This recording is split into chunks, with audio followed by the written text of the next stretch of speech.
Welcome, my friends, to Shaking the Salt with Dr. Peppers. My bio reads from troubled teen to teacher of the year, 100-pound weight loss, blah, blah, blah. You know, the sort of thing you're working on in your before and after life story. So at the end of the message, stay tuned if you want to contact me for any reason, including prayers. Thank you. And I'm Dr. Peppers, Shaking the Salt. Here we go. 50 plus years ago, I was entering the University of Alabama. I didn't know anybody. I mean, not a soul. I chose the school because it was first alphabetically, and I didn't want to write to any others because second on the list was the University of Alaska. But into my freshman year, I met Bud. His real name is Ralph. And the reason I even knew Ralph is because he used to stand outside the door of my French class waiting for another girl.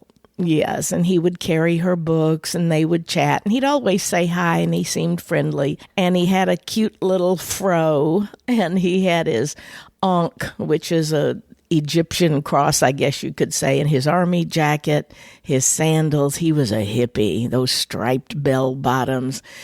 And so one day, someone had set up a blind date between me and my roommate and Bud and his roommate. And when they came to our university, and they had to call on us back in the old days. So they had to stay downstairs and wait for us. And when the door of the elevator opened up, there was George and Bud. George was about 6'2" and real thin. And my roommate, Drusy, liked him. And I immediately said, I know you. And Bud and I have been together ever since. I loved his first look because I wanted to be a hippie. I loved that he was fun, that he was calm.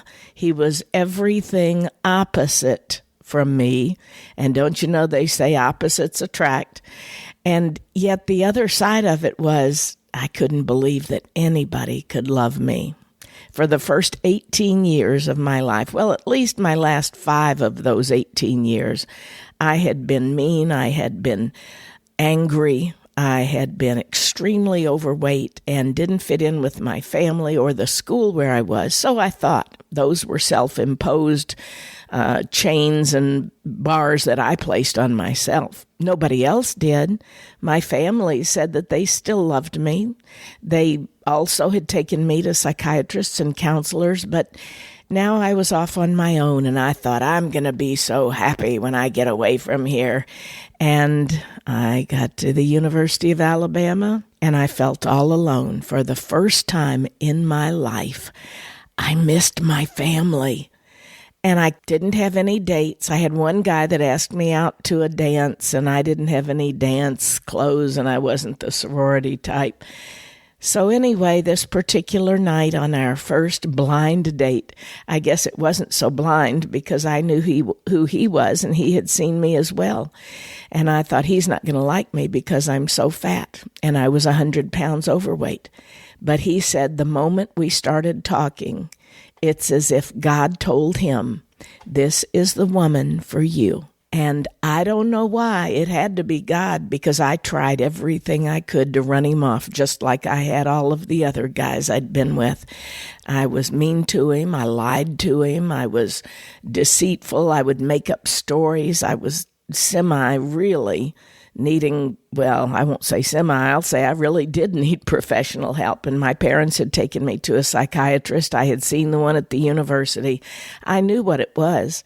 I hated myself because I was so angry and so fat and so mean. And it was all about me. That's all I could think about. Me, poor Debbie. Everybody hates me. Everybody picks on me. What am I going to do? Nobody loves me.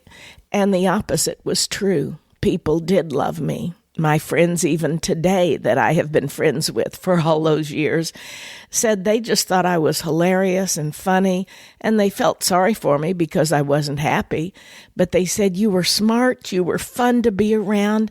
We loved spending the nights with you, the girls' parties, the overnight funs that we would have. And I guess when I look back on it, there was only one thing that I really lacked. And yeah, you know by now, if you've listened to me, I needed to invite God into my life.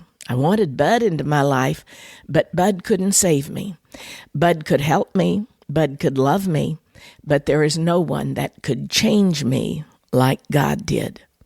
So after 50 plus years, when people ask, of course we tell them all about that. But Bud often recites what my dad did when Mom and Dad had been married 70 years. And people would ask him, Duke, what is it that keeps you so content in your marriage?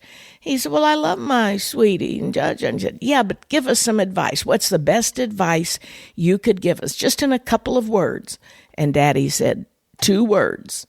Yes, dear. He'd always say that. Yes, dear. It wasn't really like that in their marriage, and it's not really been like that on our part either.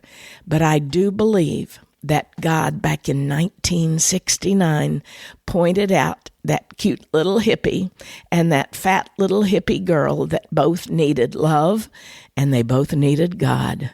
And that's the way the story began. And now as we're coming upon the 52nd celebration of our first date, which was a Jimi Hendrix concert, oh, my. To go back there seems like an old black and white movie. But there's one thing that we do that keeps us together in the good times and in the bad times. Yes, it's God. Yes, it's prayer. But it's also laughter. We laugh all the time. We're just like 2 kids. We're like 2 little puppies rolling around. We're like 2 kids that never grew up. We listen to the oldies music and dance like we're crazy, and the neighbors all watch us. And we took the boat out yesterday. I know for my friends in St. Louis and other parts of the United States that are freezing and cold, we're praying for you, but it's warm here, and that's why we moved to Florida. So the importance in a marriage, of course, is love and trust, and I believe opposites attracting. Infidelity, no. Lack of giving, no. Putting yourself first, no. Simply saying, you've got these traits, I've got these traits. My good ones will negate yours, and your good ones will negate my old ones. And together we have been in love, in fun, in the good times, in the bad times, in the hard times. They haven't all been easy, I grant you that. But we have learned that laughter is number 2. God is number 1. And of course, 1 Corinthians 13, love is patient, love is kind, no envy, not puffed up, not seeking its own, no evil it speaks, but it bears and believes and hopes and endures. In all of these things, when I was a child, I acted like a child. But now that I'm grown, I put away these childish things. I know forever I'm a child of the King, but I still know that of faith, hope, and love, the greatest of these is love.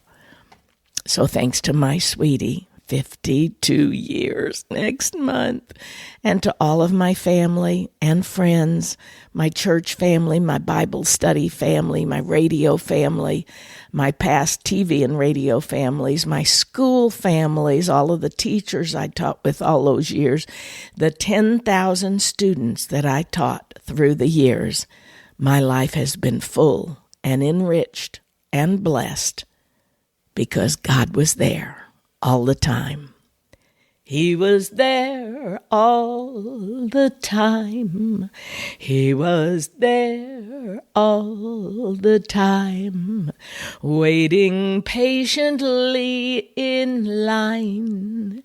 He was there, you got it, all the time. If he hasn't been in your life yet, let today be the day you are forever changed. Just ask him. He'll come in. His name's Jesus. God bless you, my friends. I'm Dr. Pepper, shaking the salt. Thanks for staying on, my friend. If you would like to contact me, Visit saltandlightministry.com. If you want to share your story with me, ask a question, have me come speak to your group, or maybe just request prayer. Once again, saltandlightministry.com. Thanks and God bless.